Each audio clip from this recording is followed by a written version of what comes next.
Bonjour à toutes et tous et bienvenue dans le podcast des meilleurs artisans de France, RMC. Je m'appelle Mariette. Et en plus d'animer ce podcast, je suis moi-même menuisière, rien de plus logique, car ce podcast est fait avec les artisans et pour les artisans. Parcourant les régions pour aller à votre rencontre, nous faisons aujourd'hui étape en Île-de-France, et plus précisément à l'agence Kiloutou d'Herblay qui nous accueille. Que ce soit faute de temps ou de formation, la sécurité est parfois mise de côté sur les chantiers et les conséquences peuvent être dramatiques. Le secteur du BTP est l'un des plus touchés par les accidents de travail. En 2022, plus de 75 000 ont été enregistrés et le BTP est même responsable de 19% des accidents mortels, tous secteurs confondus. Soucieux de cette problématique, j'ai le plaisir d'accueillir autour de l'établi deux invités pour qui la sécurité est une préoccupation quotidienne. Baptiste et Thomas. Bonjour messieurs. Bonjour Mariette. Est-ce que vous pouvez vous présenter, qu'on Bonjour vous connaisse Mariette. un petit peu mieux ? Bien sûr. Je vais commencer. Donc moi, c'est Thomas Olivier. Je suis responsable commercial en Île-de-France et au national aussi chez Coverguard, où je gère quelques grands comptes, dont Kiloutou.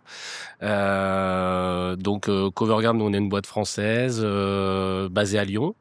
On conçoit, fabrique et distribue des EPI de la tête aux pieds. Alors les EPI, des équipements de protection individuelle. ouais. On fait la chasse aux acronymes, faut que ce soit compréhensible pour tout le monde. C'est vrai. Et on fournit, on va dire, les professionnels, que ça soit du bâtiment, de l'artisanat, de l'industrie.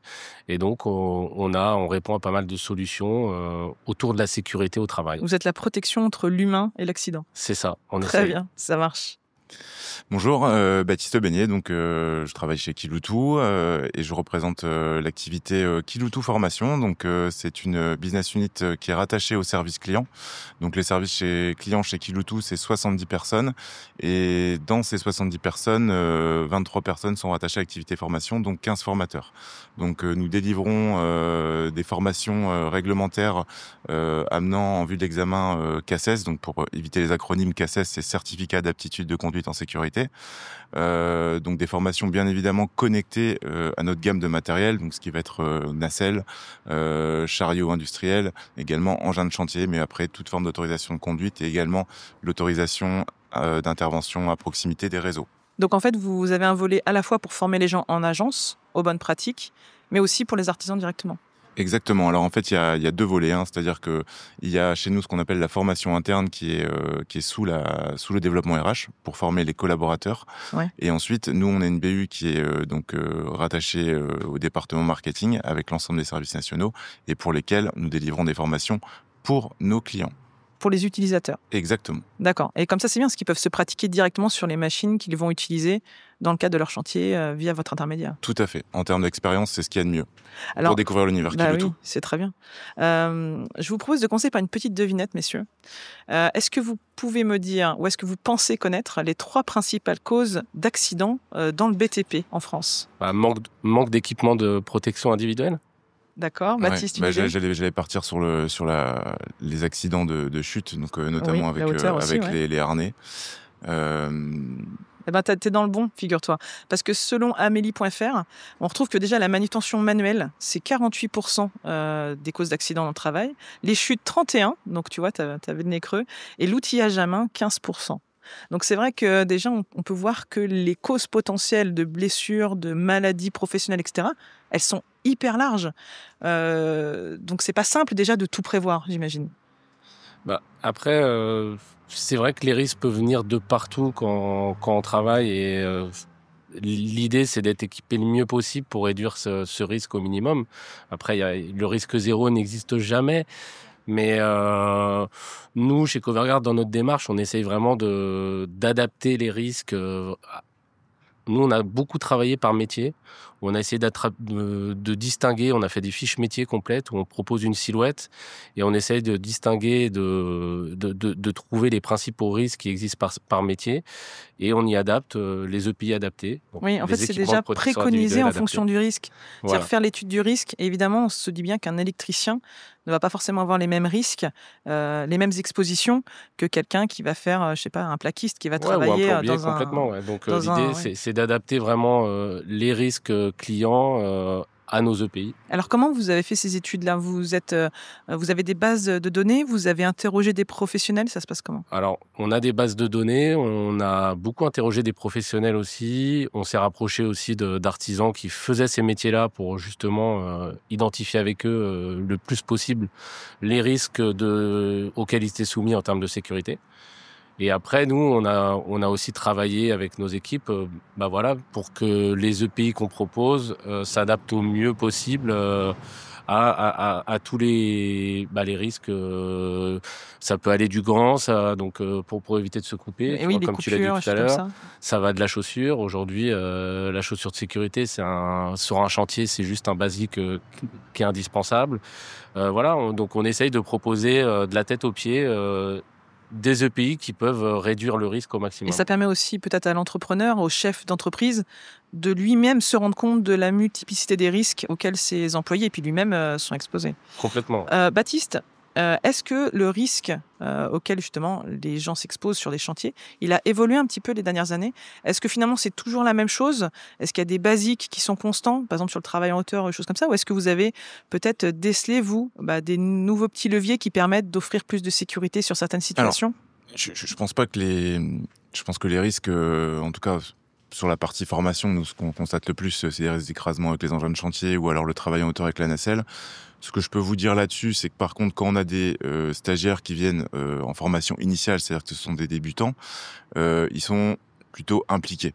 Ils prennent connaissance de tous les risques, parce qu'il y a tout un volet dans le référentiel de la formation qui indique tous les risques d'accidentologie.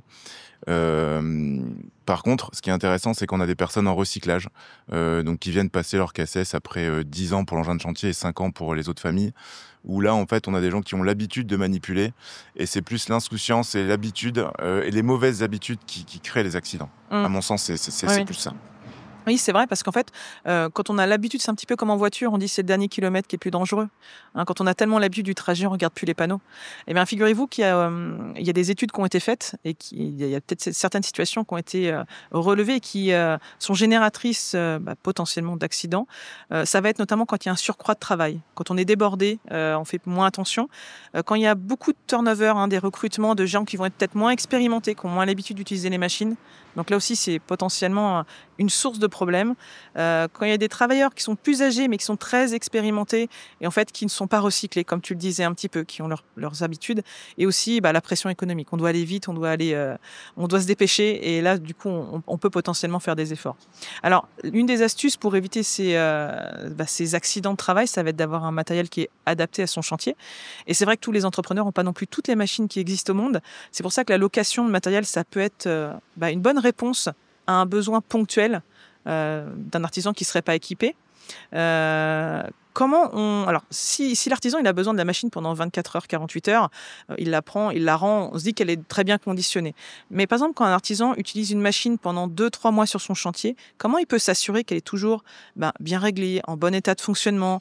Est-ce que vous avez justement un regard là-dessus quand ce sont des mises à disposition longues ? Tout à fait. Alors, c'est pas dans mon périmètre de formation, mais j'ai des machines forcément sur mes centres de formation, donc qui sont en longue durée. Et en fait, tous les contrôles réglementaires sont effectués. En fait, notre ERP informatique bloque la machine pour la mise en location 1 mois avant la VGP. Et après, la VGP, c'est la visite générale de... D'accord. En fait, c'est un petit peu un contrôle technique des machines. C'est un contrôle technique des machines qui est obligatoire, qui est à faire tous les 6 mois. Donc, on vérifie que par exemple, les organes de sécurité sont toujours présents. De sécurité, de levage. D'accord. Et après, le classique, quoi. Que les plaques signalétiques sont toujours visibles. Exactement. Mais en tout cas, chez nous, sur les locations longue durée, on vient forcément déclencher les visites générales périodiques obligatoirement. Et sur des chantiers, par exemple, de démolition, ils vont, selon le rythme du chantier et à la demande du client, les techniciens peuvent passer à fréquence hebdomadaire ou mensuelle. D'accord, ils peuvent faire un entretien sur site. Exactement. Ok, parce que finalement, vous avez beaucoup plus de contraintes de rigueur aussi avec le suivi de vos machines que ne l'aurait un entrepreneur qui achèterait directement son outil de levage ou autre. Vous êtes discipliné parce que vous avez plein d'utilisateurs et vous êtes forcé de vérifier qu'il y a toujours un bon fonctionnement des machines ? Oui, pleinement. Pleinement. Et puis la sécurité chez nous, c'est quelque chose de très important.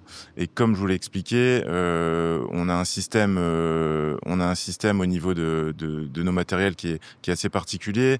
Alors vous m'emmenez sur un terrain qui est pas forcément le mien, mais on est le seul loueur à avoir un centre d'essai technique de nos matériels. Un banc d'essai finalement. Voilà, D'accord. exactement, qui est basé à l'Équin dans le Nord. D'accord. Et donc ça, c'est notre particularité, et ce qui permet de vraiment, avant de mettre la machine en location, de la triturer dans tous les sens, de façon à bien valider avec le Qui fournisseur. fait que quand elle arrive sur le chantier, elle est finalement en repos, cette machine. Ça devient Exactement. des vacances. Elle a vu Exactement. tellement pire chez vous que... Ok, ça marche. Thomas, c'est vrai que là, on a parlé des grosses machines, des risques liés à des grosses manutentions, mais il faut aussi penser aux basiques, c'est-à-dire se protéger les yeux, les oreilles, les mains.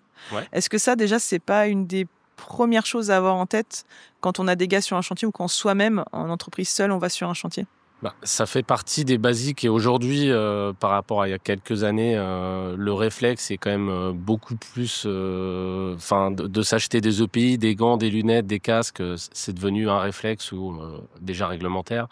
Et aujourd'hui, même des petits artisans qui bossent tout seuls ont ce réflexe-là de se dire qu'il faut qu'ils soient en sécurité quand ils travaillent. Mais par contre, il y a plein de types de masques. Par exemple, si on prend le masque de la poussière, je suis bien placée pour le savoir, il y a différentes granulométries de poussière, en fait. Donc, il faut aussi à chaque fois avoir le masque adapté à ce qu'on respire, le gant adapté à ce qu'on manipule. C'est pas parce qu'on a une paire de gants dans le camion qu'on va pouvoir tout faire, finalement. Ouais, mais c'est sûr que c'est pour ça que chez Coverguard on a 4000 références, c'est parce que il y a justement beaucoup de choses et beaucoup de situations où il faut un masque qui soit adapté à un certain type de poussière, comme tu me disais, ou des gants qui soient adaptés à la coupure, des gants qui soient adaptés aux produits chimiques. Donc ça, oui, ça c'est la base. Aujourd'hui, nos distributeurs sont tous en capacité de proposer une gamme assez large, que ça soit en gants, en chaussures, en vêtements, en EPI divers et variés. Après, nous, ce qu'on fait aussi, et on le fait depuis là quelques années, on a créé un genre de laboratoire chez nous, chez Coverguard, ça s'appelle le Cover Lab. Donc c'est un laboratoire. C'est avant de sortir un produit, on va en fait faire tester ce produit-là à des utilisateurs finaux, donc des artisans. On travaille aussi avec des gens qui sont dans la médecine du travail pour nous donner les meilleurs conseils pour que quand on sort un produit, en fait, il soit vraiment adapté au métier, il soit adapté au confort de l'utilisateur final. Et donc, on travaille beaucoup là-dessus et on a aujourd'hui un panel d'experts qui nous permet justement de sortir les produits les plus efficients possibles. Oui, parce qu'en fait, on se rend bien compte que même si un produit il est efficace pour te protéger, il faut aussi qu'il soit confortable. Si tu as un casque qui te protège bien les oreilles mais qui te fait mal toute la tête, tu ne le mettras jamais. Aujourd'hui, le confort, c'est super important. Alors aujourd'hui, les artisans aiment bien le look aussi. Oui, c'est vrai que ça joue beaucoup. Mais le confort, ça fait partie des prérogatives pour vraiment faire son choix de pays. Ouais. Oui, et puis un peu comme tu le disais, il y a aussi l'aspect pratique. C'est-à-dire que par exemple, quelqu'un qui va installer des meubles très chers ou des plans de travail très chers, il n'a pas envie que le bouton de son pantalon frotte. Donc vous avez des petits systèmes avec un petit rabat en textile, par exemple, pour protéger. C'est des petits détails, mais qui font que ça va être adapté à chaque profession aussi, c'est sûr. Baptiste, quand on parle sécurité au travail, on pense tout de suite à la blessure, etc. Mais il y a aussi beaucoup de postures. Est-ce que vous, dans votre démarche, vous abordez aussi les bonnes pratiques en termes de mouvement du corps, des manipulations des charges, des choses comme ça? Alors, sur la manipulation des charges, c'est effectivement quelque chose qui est abordé sur les engins de chantier et sur les chariots industriels. Et après, en termes de posture, je dirais aussi, c'est surtout pour notre équipe pédagogique, donc l'équipe des formateurs, où dans la continuité de leur montée en compétences annuelle, on fait des rappels, on va les sensibiliser de manière à ce qu'ils s'abîment pas trop dans leur quotidien. Puisqu'en plus de ça, ce sont des personnes qui font énormément de kilomètres, puisqu'ils se déplacent de site en site. Donc si on accumule à ça effectivement les heures de conduite plus le fait d'être debout aussi toute la journée pour animer, puisque c'est assez dynamique comme formation, on n'est pas sur des formations tertiaires. Ouais, c'est pas étonnant. Et au cours des dernières années, il y a aussi beaucoup de choses qui se sont développées pour les troubles musculo-squelettiques, notamment les exosquelettes qui, on le rappelle, n'ont pas vocation à porter la charge à la place de l'utilisateur, mais de le soulager à certains endroits, notamment pour les gestes répétitifs. Est-ce que ça fait partie aussi des matériels que vous mettez à disposition, que vous envisagez de proposer à vos artisans ? C'est une gamme de matériel qui existe via notre entité CARE, qui justement commercialise ces exosquelettes et déjà depuis 3-4 ans déjà. Mais en tout cas, vous vous êtes développé, vous avez proposé des nouvelles choses et vous êtes aussi en lien avec les nouveautés qui sont proposées sur le marché. Alors là-dessus, vous évoluez la gamme, quoi. Alors là-dessus, de toute façon, Kiloutou a toujours été avant-gardiste. Je vais vous donner un autre exemple. On sort de Préventica là avec notre Donc partenaire c'est Acros. un salon qui est dédié à la prévention, c'est ça? Exactement. Okay. Prévention, sécurité, santé au travail. Et là où on est encore avant-gardiste, c'est qu'on intègre dans nos formations, alors déjà sur 4 sites en France, les simulateurs de conduite d'engins. Justement aussi pour réduire l'accidentologie. Un peu comme pour les pilotes de ligne. Alors, je n'irai pas jusque-là, mais effectivement, un stagiaire qui n'a jamais conduit une pelleteuse, quand vous le mettez en pratique, tout le groupe se met loin, le formateur se met loin. On prend les talkie-walkie. Donc par contre, qu'ils fassent tous 20 minutes en débutant avant sur un simulateur, déjà ça lui permet d'appréhender la machine. Le simulateur est assez sensible. Comme ça, quand il arrive sur la zone pratique en réel avec une vraie pelleteuse, il n'y va pas comme un bourrin. Et ça se passe en général beaucoup mieux. En plus de ça, ils apprécient énormément cette expérience, quoi. D'accord. Alors moi, j'ai une question toute bête de personne qui a été déjà en formation. Quand on est en formation, on comprend tout de suite. On le fait, donc on s'en souvient tout de suite. Mais si, par exemple, on ne le met en application que 2-3 mois plus tard, est-ce que vous proposez des supports vidéo, des choses, des petits livrets de formation qu'on peut regarder plus tard quand on en a besoin pour se rafraîchir un peu la mémoire? Alors, dans toutes nos formations, les stagiaires repartent avec un livret papier, bien content à la dématérialisation. Donc, ce sera un livret en PDF qu'ils conservent. Et après, au-delà de ça, si leur employeur veut aller plus loin dans la démarche, on va leur proposer des modules e-learning de manière à retravailler, j'allais pas dire à retravailler, mais plus à se rafraîchir la mémoire sur les points législatifs et sécurité. Et puis après, certains de nos clients nous demandent, même si la validité du CACES n'est pas échue, de venir faire une autorisation de conduite pour faire une piqûre de rappel. Oui, c'est ça, parce que des fois, on a l'autorisation, mais on ne pratique pas. Exactement. Et du coup, on a eu un arrêt ou peu importe. Et donc, c'est bien de se remettre les choses en main avec des gens qui peuvent nous donner des bons conseils à côté. Voilà. Le simulateur permet cela. C'est-à-dire qu'il y a un accident, par exemple, sur un Fenwick dans une entreprise. On peut venir dans l'entreprise avec le simulateur de manière à sensibiliser tous les collaborateurs sur 1 jour, 2 jours ou 3 jours. Et ça, c'est dans toute la France ? Alors, c'est dans toute la France, ça va l'être en tout cas. D'accord. Mais en tout cas, je vous invite pleinement à regarder nos récentes communications sur ce sujet-là. D'accord. Donc, restez connectés, suivez les réseaux sociaux de Kiloutou, vous aurez toutes les infos. Exactement. Thomas, on a parlé tout à l'heure un petit peu des équipements de protection individuelle dont tu es spécialiste. Est-ce qu'il faut partir du principe que quand on a un EPI, on l'a à vie ? Ou est-ce qu'il y a des dates de péremption un petit peu comme sur les aliments pour les EPI ? À vie, c'est beaucoup peut-être, mais il y a certains de nos gammes de produits qui ont des dates de péremption.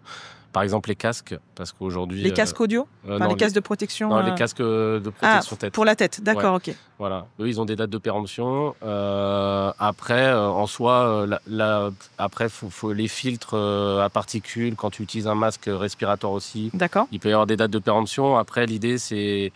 Aujourd'hui, des gants, il n'y a pas forcément de date de péremption. L'idée, c'est à chacun de savoir. C'est aussi du bon sens, c'est-à-dire de vérifier l'état de son matériel, un peu comme de ses machines. Voilà, tout à fait. Ok. Et par exemple, pour l'entretien des vêtements professionnels, je sais que vous avez par exemple des vêtements très spécifiques qui vont protéger l'utilisateur, par exemple pour des produits chimiques, ou par exemple pour les gammes d'électriciens qui vont les protéger de l'antistatique, etc. Est-ce qu'il y a des attentions particulières à avoir quand on a ce type de vêtements, quand on veut les laver, quand on veut les faire durer dans le temps ? Après, nous, avant de sortir nos vêtements, on les teste. Donc forcément, ils passent par des laboratoires et ils les testent à un certain nombre de lavages. Donc nous, quand on vend un vêtement, par exemple un vêtement haute visibilité, en exemple, on le certifie un certain nombre de lavages. D'accord, donc il faut déjà vérifier les conditions de lavage. Et on ne va pas tout mettre à 60 parce que c'est dégoûtant. C'est ça. Mais il faut vraiment faire attention à comment on lave les produits parce qu'ils peuvent perdre leurs propriétés. Au bout d'un moment, on est obligé nous, quand on les teste et quand on les sort, on est obligé de donner des indications. Mais après, c'est pas forcément respecté tout le temps. Mais l'idée, c'est de donner justement ces bases-là pour se dire aujourd'hui, voilà, Notre veste HV haute visibilité et garantit 25 lavages. Donc l'idée c'est que après 25 lavages, voilà, oui, il faut faire attention à ça, d'accord. Parce que de la même façon, on peut avoir un vêtement qui paraît en bon état, mais qui va devenir poreux, alors que l'objectif c'était justement qu'il le soit pas et qu'il laisse pas passer des produits chimiques. Donc voilà, il faut pas juste. Il y a aussi les conditions de stockage qui peuvent être importantes. Ouais. Aujourd'hui, on prend un casque de chantier, pareil.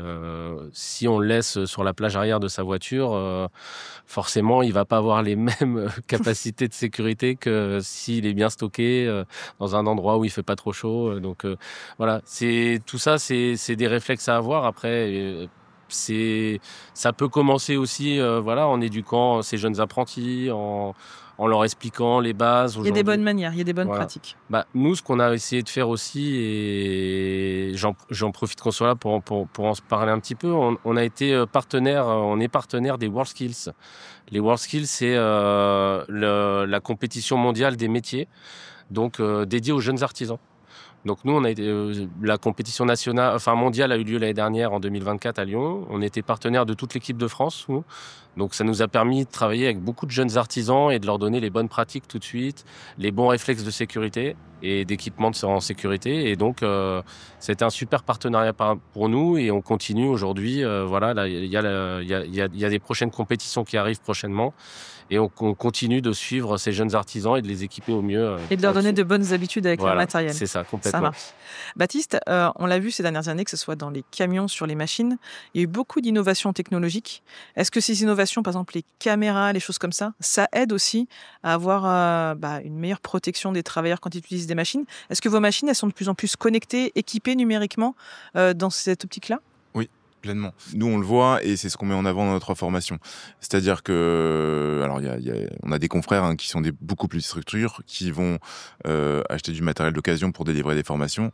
Nous, la chance qu'on a en étant loueur, c'est que le matériel est là du début jusqu'à la fin de la formation. Donc, du coup, on allonge le temps de pratique, ce qui est le plus important. Et en plus de ça, on propose aux stagiaires des matériels de nouvelles technologies, ce qui leur permet d'accéder à toutes ces nouveautés. Maintenant, effectivement, c'est très utile, c'est très utile, notamment en chariot élévateur. Avec vous avez un flash bleu qui permet de cibler et d'avertir. Un avertisseur lumineux, un petit peu des fois comme les chariots élévateurs qui font un petit repère lumineux sur leur trajet. Exactement. Donc tout ça, c'est des choses qu'on intègre. C'est des petits plus, mais qui sécurisent. Qu'on intègre également dans nos formations.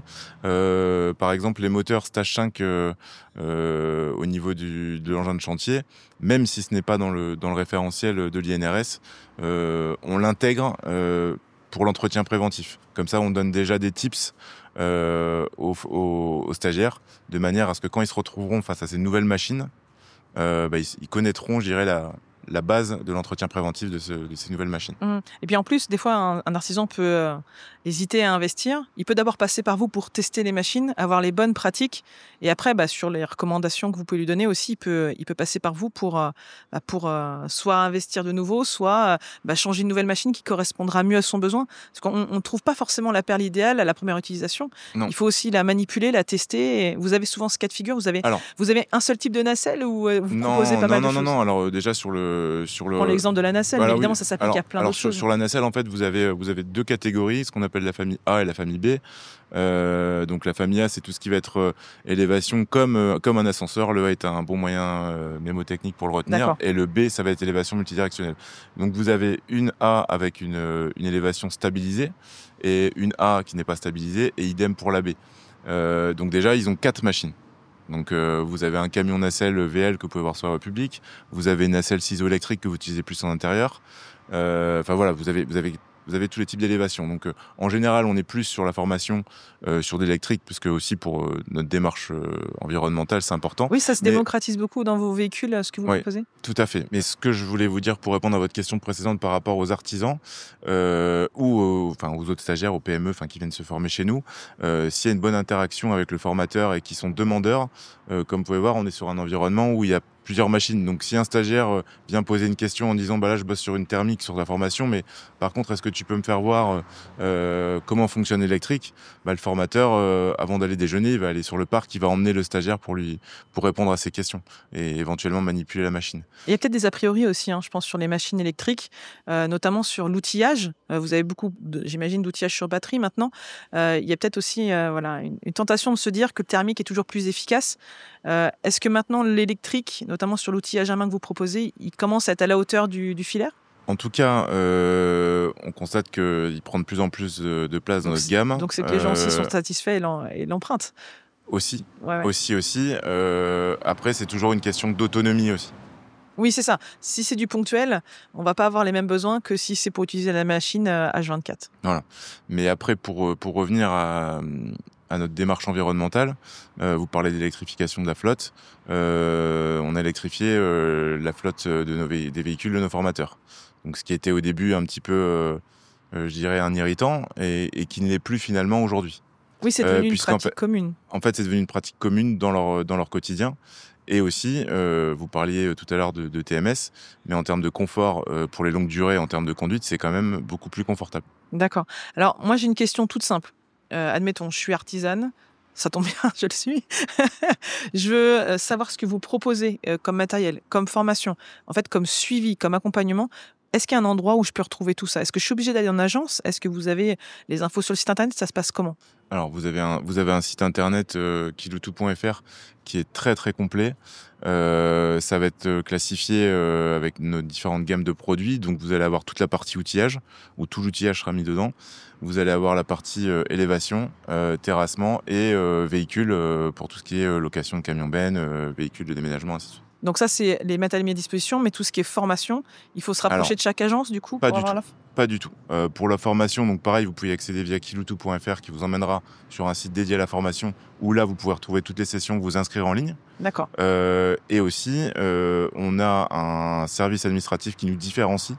C'est-à-dire que ce service, c'est un point d'entrée unique sur lequel, que vous souhaitez vous former à Marseille ou à Roissy ou à Lille, vous passez par ce service-là. Et c'est lui qui va générer tout, l'envoi des documents, des convocations, donc ça jusqu'à la facturation. Aussi simplification totale. L'administratif totale. Pour le chef d'entreprise qui des fois doit faire et l'administratif et ses chantiers et tout le reste. Exactement. Ça marche. Alors Thomas, c'est vrai que depuis tout à l'heure, on part du principe que c'est un peu l'utilisateur qui risque de se faire mal sur les chantiers, qui va se couper lui-même ou qui va tomber lui-même de sa nacelle, mais il y a tous les gens qui sont tout autour.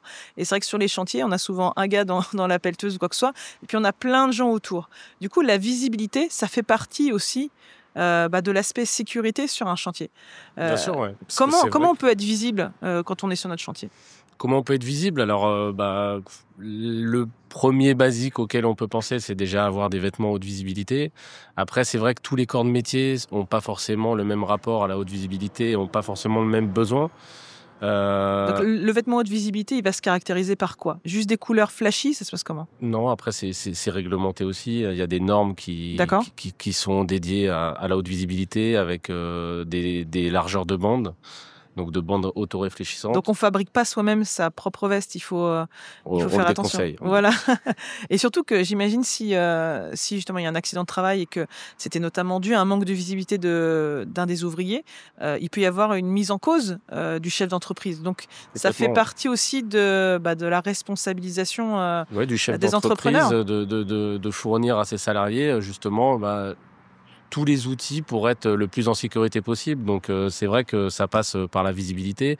Après, c'est vrai que tous les chantiers, il n'y a pas forcément les mêmes entreprises à chaque fois sur les mêmes chantiers. Il peut y avoir différents corps de métiers qui ne font pas partie des mêmes entreprises. Donc il faut penser aux autres aussi. Donc il faut s'adapter beaucoup aux autres. Après, c'est vrai qu'aujourd'hui, en fonction des métiers, les réflexes peuvent être différents aussi en termes de pays. Chacun n'a pas la même appréhension du risque aussi. Donc l'idée, c'est nous de sensibiliser au plus. On propose aussi, nous, des formations de e-learning sur notre site via nos distributeurs. Donc il y a des possibilités aussi de faire des rappels de normes, des rappels d'utilisation de produits qui peuvent justement permettre de travailler le plus en sécurité possible. Et puis il peut y avoir aussi des mauvaises pratiques. C'est-à-dire que des fois, on croit bien faire et on ne fait pas bien. Moi, j'ai un exemple en tête, c'est les fameux gants. quand on utilise des machines qui coupent, qui tournent, on n'utilise pas de gants pour la bonne et simple raison que ça attrape le gant et ça attrape toute la main, on ne peut pas se dégager. C'est ça. Est-ce qu'il y a d'autres exemples comme ça de mauvaises pratiques que les gens n'ont pas forcément conscience de faire, mais qui sont vraiment en fait plus dangereuses qu'autre chose? Clairement, les accidents autour des mains et des gants, oui, ça fait partie des C'est accidents. une grosse légende, faut mettre des gants, faut mettre des gants. Non, ne mettez pas de gants si vous utilisez une machine qui coupe. Mettez des gants tout le temps quand même. Non, mais c'est vrai que si on a une scie ou par exemple une perceuse à colonne, qu'on a la main qui tient la pièce, déjà, faut mieux faire en sorte que la pièce soit tenue par un autre dispositif que la main. Mais c'est vrai que si votre gant est attrapé, en fait, votre main ne pourra pas se dégager. Et c'est objet de nombreuses blessures. Donc, quand on a des doutes, il vaut mieux se rapprocher de gens dont c'est le métier comme vous, C'est pour ça. avoir Ouais. les bons conseils. C'est Et, ça. Après, les gants, aujourd'hui, on fait aussi des gants, justement, avec ce qu'on appelle une jauge.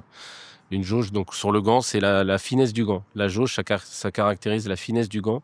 Aujourd'hui, on fait des gants avec des jauges très fines, donc qui sont un peu comme des secondes peaux, mais qui ont aussi qui gardent les mêmes caractéristiques, donc des gants qui peuvent être anti-coupure, mais avec des jauges très fines, qui permettent justement de garder une super dextérité. Donc aujourd'hui, toutes les situations peuvent permettre de continuer à utiliser un gant pour bosser en sécurité, même sur des machines un peu plus dangereuses qui peuvent... Mais en tout cas, il ne faut pas prendre n'importe quoi comme comme référence. C'est ça. D'accord. Baptiste, est-ce qu'on a des petites checklists ou des petites habitudes qui peuvent aider sur un chantier quand on arrive à vérifier qu'on est bien en sécurité? Moi, je suis vraiment novice dans tout ce qui est engin de chantier et choses comme ça. Est-ce qu'il y a des petits réflexes à avoir quand on arrive sur un chantier pour vérifier que tout se déroulera bien en théorie? Alors, il y a l'environnement. Il y a un point important qu'on aborde en formation et qui est, je dirais, un item majeur dans le passage de l'examen CACES, c'est la prise de poste.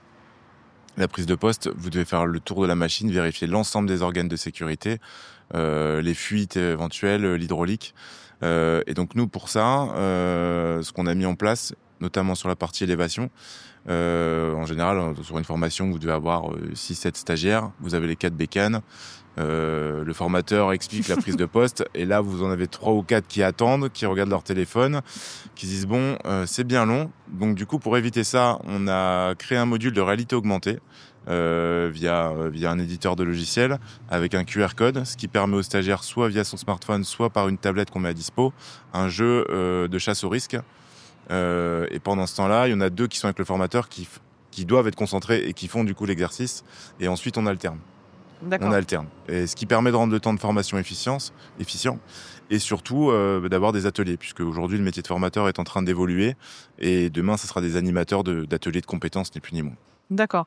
Donc l'idée aussi, c'est des fois de figurer des machines qui ont une petite problématique pour que le jour de la formation, le stagiaire il dise « Ah là là, en effet, il y avait ça, je l'avais pas vu, le petit hydraulique qui était débranché ou quoi que ce soit. » Et le jour où il est en situation, il va se dire « Ouais, vaut mieux que je fasse le tour parce que je me souviens un jour, en formation, on m'avait fait le coup, puis on sait jamais ce qui peut se passer le matin quand on arrive sur le chantier et que la machine, elle a été laissée à l'abandon pendant quelques heures, quoi. » Tout à fait. Ok. Tout à fait.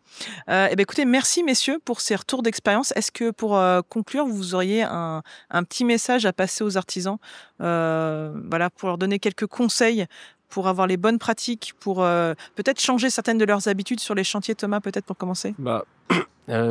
Pour les artisans, l'idée, oui, c'est de se dire qu'aujourd'hui, chaque situation peut être accidentogène. Donc, l'idée, c'est de mettre tout en place pour travailler le plus en sécurité possible. Aujourd'hui, il y a beaucoup de choses qui existent dans l'univers des EPI. Et l'idée, c'est d'utiliser les matériaux, les produits les plus adaptés au risque. Donc, et aussi, là, nous, les développements qu'on peut avoir aussi chez Coverguard, c'est d'essayer de travailler aussi de façon un peu en réduisant l'impact environnemental.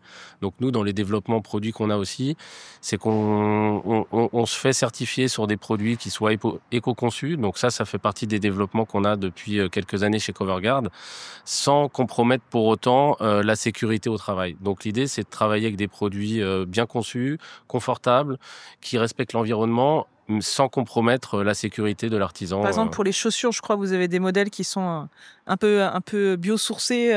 C'est ça. Alors, sur les chaussures, aujourd'hui, on est capable de fournir une silhouette complète de la tête aux pieds, éco-conçue. Donc, quand l'entrepreneur il a une démarche sécuritaire et environnementale, il peut trouver son bonheur chez vous en théorie. Complètement, c'est ça. D'accord. Et pour toi? Et ben, si les artisans viennent chez nous pour, je dirais pour toute la partie outillage et matériel, qui n'hésitent pas à venir chez nous pour la formation. Bien sûr, je sais que ça prend du temps. Des fois, il y a aussi la notion tarifaire qui est omniprésente. Donc, mais ce temps-là est plus important qu'un accident. Donc, il faut savoir le prendre le temps. Et puis surtout, il existe aussi des dispositifs de financement parce que forcément, les artisans n'ont pas forcément les OPCO derrière. Donc, avec le dispositif Mon compte formation qui existe aussi. Ouais, surtout que, comme tu le disais, un accident de travail, ça a aussi un coût pour le chef d'entreprise. On estime que le coût d'un accident de travail, ça peut varier de 3 à 5 fois le coût direct. Donc, en fait, ça peut être entre 15 000 et 24 000 euros par accident.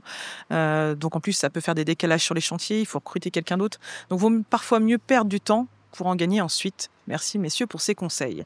Bon, je vous encourage d'ailleurs, si ce n'est pas fait, à vous abonner à ce podcast pour ne pas manquer les futurs épisodes, et puis même à explorer ceux qui sont déjà publiés. Et si vous êtes artisan et que vous aimez les défis, vous avez aussi la possibilité de vous inscrire au prochain concours des meilleurs artisans de France RMC. En attendant de vous y croiser, je vous dis à très bientôt et rendez-vous au prochain épisode. Au revoir messieurs. Merci Au Marie. revoir.